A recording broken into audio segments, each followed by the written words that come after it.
बहू और बुलेट। घर के बाहर फट फट फट की जोर से आवाज हुई। सीमा को लगा कि पटाखे फूट रहे हैं। वो डर के मारे घर से बाहर निकली। देखा तो सामने योगेश यानी कि पतिदेव एक बुलेट बाइक पर बैठे हैं। अरे डर गई क्या? बाइक लेकर आया हूँ तुम्हें घुमाने के लिए। सच में? मुझे लगा पटाखे फूट रहे हैं। अरे पटाखे भी फूटेंगे और मिठाई भी बटेगी। माँ को तो बुलाओ। माँ भी बाहर आ जाती है। अरे योगेश बेटा, इतनी जल्दी आ गया? और ये गाड़ी किसकी है? साहब की है? हाँ माँ, तुम्हारा बेटा साहब से कम है क्या? मेरी है। अरे बेटा, इतनी बड़ी गाड़ी ले ली, इससे तो तू घोड़ा ही ले लेता। महंगी पड़ी होगी ना? माँ महंगी सस्ती छोड़ो और मिठाई लाया हूँ, गांव में बंटवा दो। अरे बंटवा क्यों दो? पीछे बैठो, गांव में बांट कर आते हैं। सब खुश थे। योगेश मजदूरी करता था। मेहनत और अकल से उसने वहाँ ठेकेदारी का काम सीख लिया और सूझबूझ से ठीक ठाक पैसा बनाने लगा। गांव में बात फैल गई कि योगेश के घर धमाका गाड़ी आई है। ऐसी गाड़ी पहले कभी किसी ने गांव में तो देखी नहीं थी। योगेश और माँ गाड़ी से वापस घर आ जाते हैं। बेटा, बाबूजी ऊपर से देख रहे होंगे और आशीर्वाद भी दे रहे होंगे तुझे। वो होते तो उनको भी घुमाता माँ। पूरे गांव में नाच नाच के मिठाई बांटने जाते। जैसे मैंने नाच नाच के बांटी थी जब वो अपने लिए एक साइकिल लेकर आए थे। बस बस, बाबूजी दो बात भी सुनाते कि फटफट वाली फटफटी ले आया। सीमा आगे कहती है, अपने लिए तो ये गाड़ी ले आए और मेरे लिए? अरे ये गाड़ी तुम्हारे लिए ही तो है। पक्का मेरे लिए है? अरे पक्का तुम्हारे लिए है।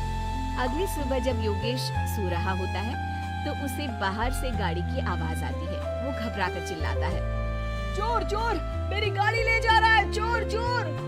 माँ भी जागती है और योगेश के साथ दरवाजे की तरफ भागती है। जैसे ही दोनों बाहर निकलते हैं तो देखते हैं कि सीमा गाड़ी चला रही है। अरे बहू, नाक कटवाओगी क्या? ये क्या कर रही हो? अरे गिर जाओगी, ये क्या कर रही हो तुम? सीमा गाड़ी को रोक कर कहती है, सारे गांव में घुमा लाई, कहीं नहीं गिरी। क्या? सारे गांव में घुमा लाई? अरे लोग क्या कहेंगे बहू? सोचा क्या एक बार? यही कहेंगे कि कितनी अच्छी गाड़ी है। अरे तुम्हारे बारे में। हाँ, कहेंगे ना कि देखो कितनी अच्छी गाड़ी पर बैठी है। बहू गाड़ी रखकर योगेश और सासू माँ के पास जाती है। तुमने कब गाड़ी चलाना सीखा? हमारे बाबूजी के पास पुरानी स्कूटर थी, सीख ली। फिर स्कूल में एक मास्टर जी भी ऐसी ही गाड़ी लेकर आते थे, उन्होंने सिखा दी। हाँ, स्कूल के मास्टर आजकल यही सब तो सिखा रहे हैं। पढ़ाई का कुछ सिखाते तो कुछ भला होता। अरे बहू, अब गाड़ी मत चलाना। हमारे परिवार में कभी किसी औरत ने पीछे से आगे की सीट पे आने की हिम्मत नहीं की है। तुम भी मत करना, समझी? जी समझ गई माँ जी। सीमा सास की बात सुनकर चुपचाप रसोई में जाकर उदास होकर खाना पकाने लगी है। सास सुबह सुबह मंदिर से पूजा करके लौट रही होती है। तभी उसे दो औरतें रोक लेती हैं और कहती हैं, अरे बहू को थोड़े अच्छे लक्षण भी सिखा दो।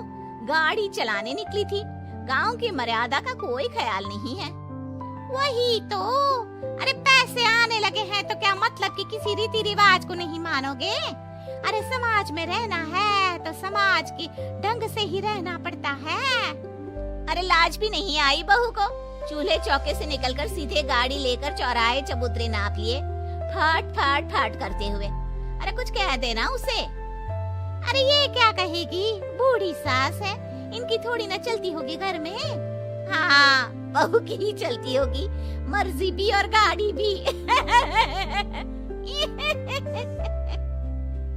सास सब सुनकर घर आती है और बहू को चिल्ला के बुलाती है, अरे नाक कटवा दी सबके सामने गाड़ी चलाकर। औरत जात गाड़ी नहीं चलाती। शहरों में तो 4 पहियों वाली गाड़ी भी चलाती है और हेलीकॉप्टर, हवाई जहाज भी। शहर में थोड़ी ना रहती हो मैडम साहिबा। आज के बाद गाड़ी से ही नहीं, यूं भी निकलना बंद तुम्हारा घर से। माँ सही कह रही है, कहीं भी जाना हो तो मुझे बता देना, मैं लेकर चलूंगा। आज माँ को तुम्हारे कारण कितनी बातें सुननी पड़ी।